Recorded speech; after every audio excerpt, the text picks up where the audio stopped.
Olá, seja muito bem-vindo. Está no ar o Boletim Legislativo desta terça-feira e a gente começa falando da apreensão do comércio, depois que entrou em vigor o plano de ajuste fiscal elaborado pelo governo do estado. O plano prevê aumento da alíquota do ICMS para diversos produtos, o que representa custos maiores para empresários e, consequentemente, preços maiores para os consumidores. A ACI, a Associação Comercial e Industrial de São José, enviou um ofício ao governador João Dória pedindo a suspensão da medida. O medo é que a elevação no imposto acarrete o fechamento de algumas empresas que já vêm sofrendo com os impactos da pandemia de Covid-19. 2021 será um ano de desafios para os comerciantes. Além dos impactos negativos causados pela pandemia de Covid-19, o setor ainda sofre com mudanças na carga tributária. É porque desde janeiro passou a valer em todo o estado o pacote de ajuste fiscal do governo de São Paulo. Publicado no Diário Oficial ainda em outubro de 2020, a medida tem como objetivo equilibrar as contas públicas. Uma decisão que, segundo a presidente da Associação Comercial e Industrial de São José, vai custar caro para os empresários, já que o plano prevê aumento na alíquota do ICMS. Nós tivemos, infelizmente, a aprovação da Lei 17.293, que no artigo 22, parágrafo 1º, ele dá autonomia para o governo do Estado de São Paulo, para o governador mexer nas alíquotas que têm benefícios fiscais, de produtos que têm benefícios fiscais, sem passar pela LESP, ou seja, não passa pela Assembleia Legislativa. E com isso, vários produtos, hortifrutigranjeiros, leite, veículos, máquinas, implementos agrícolas, tudo isso sofreu aumento de ICMS. E isso diretamente vai afetar o bolso do consumidor também. O grande impacto é referente a uma série de produtos de dois grupos distintos. Entre eles estão o ovo integral, a embalagem para ovos e os preservativos tiveram a alíquota do ICMS ampliada de 7% para 9,4%. E as carnes em geral e os derivados de animais, além de farinha de trigo, implementos e tratores agrícolas, óleo diesel e etanol, ferros e aços, produtos cerâmicos, pedra, areia, móveis, entre outras mercadorias, terão ICMS alterado de 12% para 13,3%. Em alguns casos, também houve redução de benefícios e incentivos fiscais. Situação das empresas tributadas pelo Simples Nacional, cuja carga tributária pode passar de 12% para 18%. A maior preocupação do setor é quanto às possíveis consequências na vida financeira dos empresários e também no bolso dos consumidores, que devem ser penalizados com aumentos nos preços. Então, para os produtos hortifrutigranjeiros, para o leite, para carros usados, para carros novos, para implementos agrícolas, para as máquinas, para equipamentos médicos, inclusive, os equipamentos médicos que forem vendidos para hospitais estaduais, municipais, não sofreram aumento, mas para aqueles que forem vendidos para a rede privada, sofreram aumento de ICMS. Então, para todos esses segmentos, isso vai impactar diretamente no bolso do consumidor, porque o empresário antes, além dele não ter que pagar esse imposto, ele passa agora a ter que pagar esse imposto, ou seja, o produto dele vai ficar mais caro e, consequentemente, ele vai ter que repassar, alguns vão repassar o preço para o consumidor e o consumidor também vai pagar mais caro por esses produtos que não pagava antes. A repercussão do plano fiscal mobilizou o setor em todo o estado. Aqui em São José dos Campos, a ACI enviou um ofício ao governo de São Paulo pedindo a suspensão dos efeitos do pacote fiscal, em especial as mudanças no valor do ICMS nos alimentos e carros novos e usados. Ainda, segundo o documento, o aumento na alíquota dificulta a manutenção do comércio, que já vem sofrendo por conta da pandemia de Covid-19. No geral, os impactos do ajuste fiscal afetam mais de 30 mil empresas, que geram em torno de 187 mil empregos na cidade. O governador ele já tinha se pronunciado em janeiro que ele iria prorrogar, que ele não faria agora que o decreto não entraria em vigor agora para prejudicar o consumidor, que nesse momento não haveria nenhum aumento que tivesse ligação direta com os produtos, com a alimentação. Só que isso precisa efetivamente ocorrer. Isso não ocorreu ainda. Isso foi anunciado, mas ainda não ocorreu. Então, o que nós estamos pedindo é para que realmente isso ocorra. Se vai ser suspenso, vamos ter um decreto que suspende. O que suspende? Vamos suspender quais tipos de segmento, quais tipos de produto. Então, a gente espera que isso aconteça. Eu creio que o bom senso do governador vai fazer com que isso aconteça, dessa suspensão e, quem sabe, a revogação de alguns aumentos que foram feitos aí. Enquanto um comunicado oficial não é emitido pelo governo do estado, o setor busca alternativas para segurar as pontas e ainda resistir, mesmo com tantos desafios causados pela situação atual da economia. O enfrentamento de uma pandemia, queda nas vendas e nos postos de trabalho. Para a CI, o aumento dos impostos pode ser a gota d'água para muitas empresas. É muito preocupante essa situação, é uma situação que veio, se não fosse num período tão conturbado como esse, o impacto não seria tão grande, mas é um período onde a economia já está passando por uma situação difícil.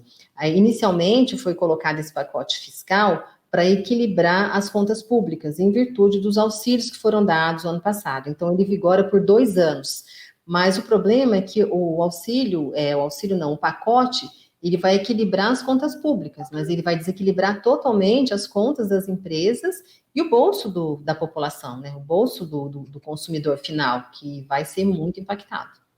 E agora a gente fala de postos de trabalho em aberto aqui na cidade. Confira as vagas disponíveis em São José dos Campos na nossa agenda de serviços. O PAT, Posto de Atendimento ao Trabalhador de São José dos Campos, tem oportunidades de emprego para alinhador de pneus, atendente de telemarketing, auxiliar de almoxarifado, auxiliar de desenvolvimento de negócios, auxiliar de limpeza, conferente de faturas e notas fiscais, eletricista de força e controle, farmacêutico, jardineiro, mecânico de manutenção, motorista carreteiro, oficial de manutenção predial, operador de rolo compactador, pedreiro e técnico em refrigeração. Ainda há vaga para pessoa com deficiência no cargo de ajudante de carga e descarga de mercadoria. Para se candidatar é fácil, é só comparecer ao PAT levando RG, CPF, a carteira de trabalho e o cartão cidadão. O PAT fica na Praça Afonso Pena, número 175, no centro. E janeiro é sempre uma época de muitas chuvas, né? Situação não muito favorável para quem mora em áreas de risco. Aqui em São José existem 55 áreas de risco e todo ano é realizado um trabalho de prevenção nesses locais. Nós conversamos com o secretário de manutenção da cidade para saber um pouco da importância desse serviço e também com o especialista do INPE, que nos alertou sobre a formação e os impactos das chuvas. E independente se você mora ou não em uma área de risco, durante as chuvas fortes é bom prestar atenção em alguns cuidados. É o que a gente mostra agora na reportagem. A placa já indica atenção, esta é uma área de risco. O alerta é quanto ao possível desabamento deste barranco que pode atingir a casa ao lado. Ao todo, em São José dos Campos, 55 áreas são consideradas de risco. A maioria delas fica na região norte. Isso é o que diz o Plano Municipal de Redução de Risco elaborado pelo IPLAN, o Instituto de Pesquisa, Administração e Planejamento da cidade. Ainda de acordo com o estudo, das 55 áreas, 35 podem sofrer com deslizamentos e quedas de barrancos e outras 20 com inundações. E como as chuvas contribuem para esse cenário, durante todo o verão, equipes trabalham com ações de prevenção. A gente tem um trabalho intersecretarias, né? Seja a nossa Secretaria de Manutenção, que é uma secretaria operacional, também a Secretaria de Apoio Social, que é o social, né? Como o próprio nome diz, a Defesa Civil também, é um apoio deles, também temos. Também Secretaria de Mobilidade Urbana, que realiza o trabalho de sinalizações, primeiro geralmente é eles que vão lá verificar a ocorrência. Ocorrências nas áreas não pavimentadas, alagamentos, quedas de barreiras, né? Ocorre muito isso, é um trabalho que não temos controle sobre isso, apesar dos trabalhos de prevenção que realizamos na estiagem, né? Chamamos de estiagem no período entre abril e outubro. onde ocorre menos, né, chuvas. Então, fazemos trabalho preventivo do quê? Nivelamento e cascalhamento de estradas não pavimentadas, até reservas de drenagem para escoar a água corretamente, né? Então, esses trabalhos preventivos evitam menos ocorrências nesse período de chuva. De acordo com as autoridades, são as chuvas de verão as principais causas das quedas de barrancos e inundações, além também de problemas como ocupação de terrenos que não poderiam ser utilizados para a construção de casas. Aí a combinação de chuva forte e ação irregular do homem pode resultar em acidentes, algumas vezes graves. Hoje a gente tem esse problema, né, de conseguir regularizar, de conseguir dar uma manutenção adequada para essas casas, uma vez que foram construídas, em muitos casos, em áreas de riscos, que a gente chama de risco, áreas sobre taludes, sobre grandes terrenos acidentados, então impossibilita, até dificulta a manutenção adequada. Esses bairros, a prefeitura tem um setor competente que tenta regularizar esses bairros dentro da lei, né, uma vez que, primeiramente, a segurança da pessoa. Então, muitos bairros são passíveis de regularização, mas também tem alguns que impossibilitam em função da topografia, principalmente do terreno, impossibilita a realização de regularização. Mas existe um trabalho contínuo para isso. Um apoio às ações de prevenção é a previsão do tempo.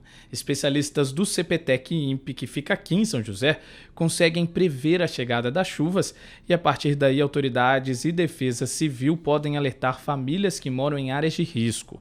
Mas, às vezes, a natureza é incerta e, em poucas horas, chove o acumulado esperado por dias ou semanas. Essas cenas foram registradas no início de janeiro aqui em São José. Até mesmo áreas que não são de risco ficaram inundadas.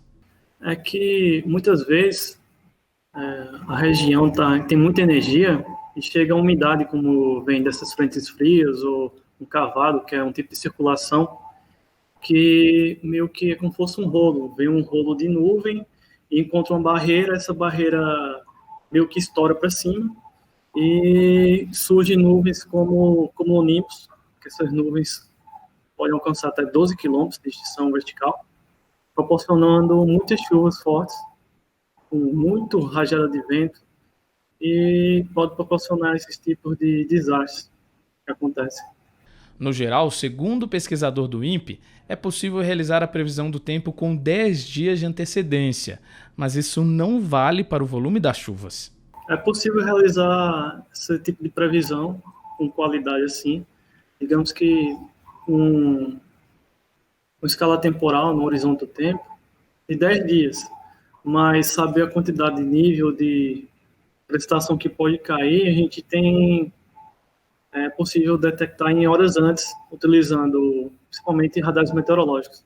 Por isso, fica o alerta dos órgãos de segurança. Quem mora em uma área de risco ou perto de uma precisa se prevenir. Para quem está em locais de deslizamento, o ideal é observar rachaduras nas paredes ou no chão e barulhos na residência, parecidos com rangidos. Isso é sinal de que o terreno não está estável. Já para quem está na rua durante uma chuva forte, a dica é nunca enfrentar uma enchente e procurar algum local seguro. Se estiver de carro, procure rotas alternativas. E se a área começar a encher, saia do veículo e vá para algum local seguro. Segundo os bombeiros, se a água atingir o assoalho do veículo, ele será arrastado pela força da correnteza. Sua vida é mais importante do que seu carro. E depois dessa matéria sobre as chuvas, vamos ver como fica o tempo na tarde de hoje e também amanhã, quarta-feira.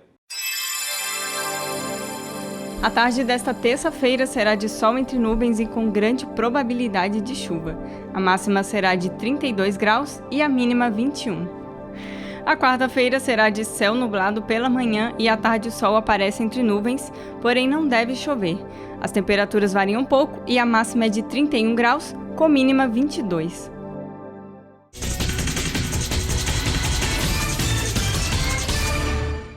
E agora a gente separa um espaço para saber sobre os números da Covid-19 aqui em São José. Fique com o nosso boletim epidemiológico.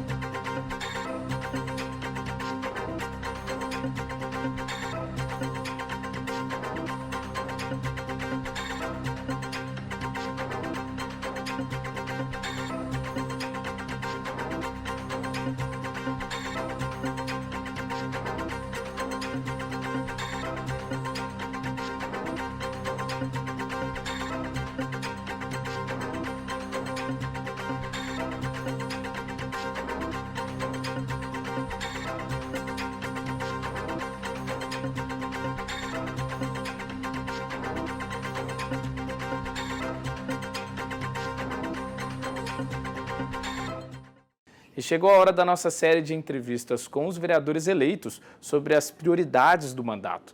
Quem conversa com a gente hoje são os vereadores Milton Vieira Filho e Rafael Pascucci. Eu pretendo seguir da melhor forma possível para o bem coletivo da sociedade, para o bem coletivo do joseense. Tudo aquilo que for para somar, para fazer o bem à população, nós estaremos imbuídos, incluídos neste projeto com toda a força para poder trazer esse benefício para quem é de direito, que são os nossos eleitores, né? Então, assim, eu venho para defender os valores da família tradicional, os costumes tradicionais, né? E trabalhar na área da saúde, esporte, educação, segurança pública, num todo, um bem coletivo para que todos sejam beneficiados. A gente já trabalha há muito tempo com a comunidade, a gente gosta de trabalhar ao lado das pessoas e a expectativa é de fazer um grande trabalho, não só para as pessoas que votarem em nós, mas por toda a cidade, por toda São José dos Campos. E a gente vai continuar lutando muito pelo esporte, pela saúde e principalmente pelas crianças, que a gente gosta, é um nicho que a gente gosta de trabalhar bastante com a criançada, com escolinha de futebol, com festa para as crianças, com zumba para a mulherada. Isso a gente já fez, foi o que nos trouxe até aqui, agora a gente quer espalhar e diversificar o nosso trabalho nas outras áreas também. A expectativa é muito boa e esperamos aí não decepcionar as pessoas e fazer um grande trabalho pela nossa cidade. E para fechar o jornal desta terça, eu convido vocês a embarcarem comigo no mundo das histórias em quadrinhos. Neste sábado é comemorado o Dia Nacional das Histórias em Quadrinhos e nós não podíamos deixar essa data passar em branco. Até porque esse é um gênero literário e uma forma de arte que continua encantando crianças e adultos até hoje, além de uma ótima alternativa para estimular o gosto pela leitura. Foi assim, com uma revista em quadrinhos em mãos, que Marcelo adquiriu o gosto pela leitura ainda criança, aos 8 anos de idade. Depois disso, ele não parou mais e hoje conta com uma coleção de mais de 19 mil exemplares, sendo o mais velho datado de 1876. O volumoso acervo ainda conta com sagas completas de super-heróis e até mesmo mangás japoneses. Para ele, os quadrinhos são mais do que apenas histórias voltadas para os jovens. Ele é um facilitador, é uma ponte mesmo para a criança ela desenvolver. Adolescentes também, né, adultos, que não têm muita familiaridade com o livro, né, e ele dá essa ponte muito legal, porque as pessoas acham que o quadrinho é uma coisa assim, trivial, uma coisa, é só uma historinha de super-herói, né, ou infantil, que não agrega valor. Muito pelo contrário, ele traz muitos elementos, traz muitos elementos históricos. No Brasil, o Dia Internacional das Histórias em Quadrinhos é comemorado no dia 30 de janeiro. Nesta data, em 1869, foi lançada As Aventuras de Inhoquim, ou Impressões de uma Viagem à Corte, de autoria do cartunista Ângelo Agostini. Anos depois, as histórias em quadrinhos continuam consagrando artistas brasileiros, como é o caso de Fabrício Grelé, que também começou a ler as revistinhas ainda criança, aos 7 anos, e hoje trabalha há mais de 20 como roteirista, com projetos publicados nos Estados Unidos. Para Fabrício, um dia dedicado aos quadrinhos é uma forma de valorizar os artistas e autores nacionais. Você tem hoje muitos autores inclusive que têm reconhecimento lá fora. Você tem também uma cena independente no Brasil sendo financiada diretamente por leitores que têm interesse no material, como, por exemplo, através de plataformas como Catarse. E você tem pequenas editoras independentes que estão trabalhando, trazendo material de fora e também publicando novos autores daqui. Tem quadrinho em tudo quanto é lugar e no Brasil sempre teve, né? A gente pode destacar aqui o Ziraldo, o Maurício de Souza, o Daniel Azulay, que sempre foram criadores que tiveram presente nesse meio. Para o professor da Rede Municipal de Ensino, Rodrigo Araújo, as histórias em quadrinhos podem ser usadas pelos alunos como um trampolim para outros livros de leitura mais densa. Alguns clássicos da literatura nacional, inclusive, estão sendo transportados para os quadrinhos, como é o caso desta coleção, que conta com textos de autores como Machado de Assis e Aloísio de Azevedo. Aqui nós temos um clássico dos quadrinhos, um clássico da literatura em quadrinhos, Memórias Póstumas de Brás Cubas. E tem outros também que já foram adaptados para o quadrinho. O que isso representa? Que eu leio primeiramente e depois eu leio primeiramente um quadrinhos e depois eu parto para um livro já mais consagrado, literário, e aí eu vou ter os elementos já incorporados em mim.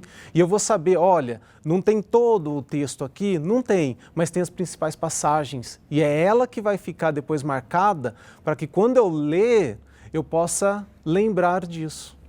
A Câmara de São José tem se preocupado em apoiar projetos voltados para a educação, como foi o caso do Festival Literário Joseense, que teve uma área dedicada exclusivamente para os quadrinhos na edição de 2019.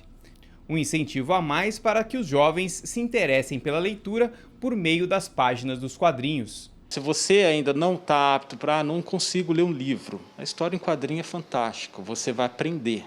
Não vai ser uma coisa que você vai esquecer no outro dia. Alguma coisa você vai ter como aprendizado, entendeu? E motivação, né? Ele traz a motivação para as crianças, para os alunos. É uma coisa que as escolas elas têm sim que adotar, né? O aprendizado tem que ter esse canal também. O quadrinho tem texto, imagem e uma assimilação imediata. Então, talvez esse processo que fosse feito por você ao longo de um tempo X, com o auxílio dos quadrinhos, ele chega num tempo Y.